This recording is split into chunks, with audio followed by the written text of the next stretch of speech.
Bonjour, bienvenue au Ruisseau Oise encore une fois. Aujourd'hui, on est ici dans une journée de pluie. Puis une chose intéressante avec un milieu naturel comme ça en pleine ville, c'est qu'on peut se permettre de faire des petites excursions munies d'une bonne paire de bottes d'eau, d'un parapluie ou de laisser la pluie tomber sur nous. On n'est pas fait en chocolat après tout. J'ai avec moi Lindsay comme à l'habitude. Bonjour. Lindsay, tu vas nous parler de quelque chose. Qu'est-ce qu'on a derrière nous ici là, comme habitat? Ici, on a un étang et on peut retrouver diverses espèces de grenouilles comme la grenouille verte et la grenouille léopard. Vraiment? Tu peux nous en montrer? Oui, suivez-moi. Ça a l'air d'être un étang quand même en bonne santé. Oui, en fait, c'est important d'avoir un étang en bonne santé pour les grenouilles parce que les grenouilles comme la grenouille verte et la grenouille léopard, ils passent l'hiver dans les lacs, dans l'eau et comme dans les étangs comme celle-ci. Et eux, ils ont des poumons, mais ils peuvent aussi respirer à travers leur peau. À travers leur peau? À travers leur peau. Donc, c'est important que s'ils passent l'hiver sous la glace, qu'il y a une présence d'oxygène parce qu'ils vont prendre l'oxygène dissous dans l'eau et l'absorber à travers leur peau. C'est comme ça qu'ils font pour respirer. Donc, ils prennent la même oxygène que les poissons, en fait? Oui. Et là, je pense qu'il y a un de tes amis qui est là. Oui, ça, c'est une grenouille verte. Je sais pas si les gens peuvent la voir. Elle est quand même assez bien camouflée, là. Je me demande si les gens peuvent la voir. Est-ce que tu peux nous la montrer? Elle est juste là. Ah, ouais. Puis ça ressemble à quoi, une grenouille verte? Comment on fait pour savoir que c'est une grenouille verte, celle-là? En fait, ça ressemble beaucoup au wawaran, mais pour l'identifier, parce qu'ils ont la même couleur. Mais si vous voyez bien, il y a deux lignes dorsaux. Ah oui, il y a deux lignes sur son dos, oui. Effectivement. Et on les voit bien, elles sont presque noires, ces lignes-là. Et le wawaran, lui, il les a pas, les lignes.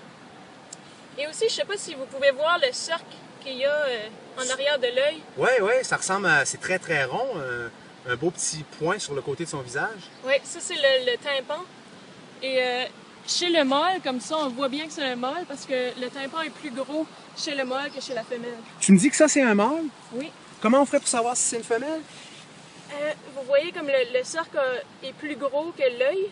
Chez la femelle, il serait la même grosseur ou plus petit que l'œil. Est-ce que tu peux nous le montrer, le cercle dont tu parles? Juste là, derrière l'œil. Ah, superbe. Et les deux lignes, c'est les lignes qui sont à côté de ton doigt. Puis ça, c'est ce qui nous dit que c'est la grenouille verte. Oui. Quel autre qui pourrait avoir cette allure-là, là, avec une gorge jaune? Parce qu'on le voit probablement sur la vidéo, elle a la gorge jaune. Oui. Le wawaran, la gorge jaune aussi. Lui, le wawaran, est-ce qu'il serait...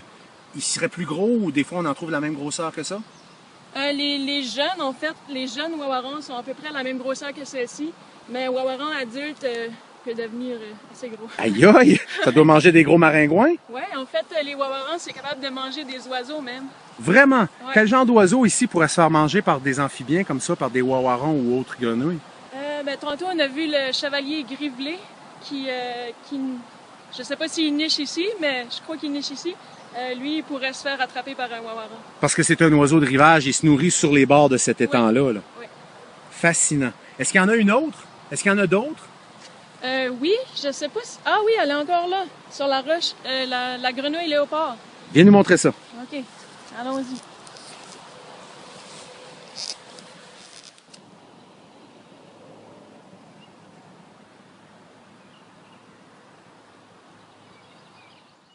Alors, regardez ici, on voit une autre grenouille verte.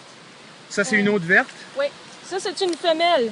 Vous voyez, le cercle en arrière de l'œil est beaucoup plus petit. Ah oui! Oui, et on voit encore les lignes dorsaux, donc on sait que c'est une grenouille verte. Mais une femelle, celle-là. Oui. Super!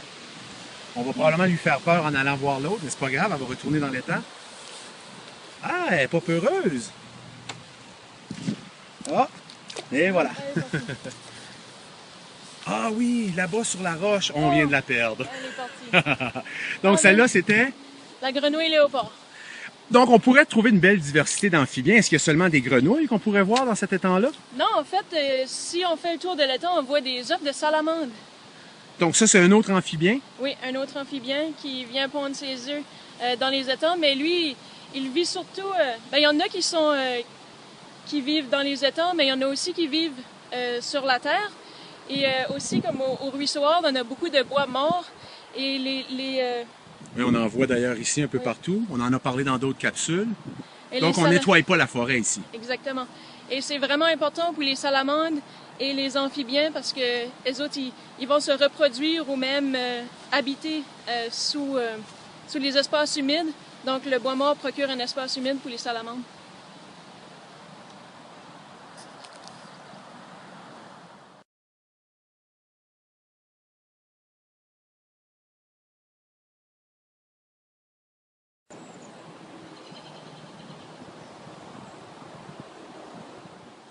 Merci beaucoup, Lindsay.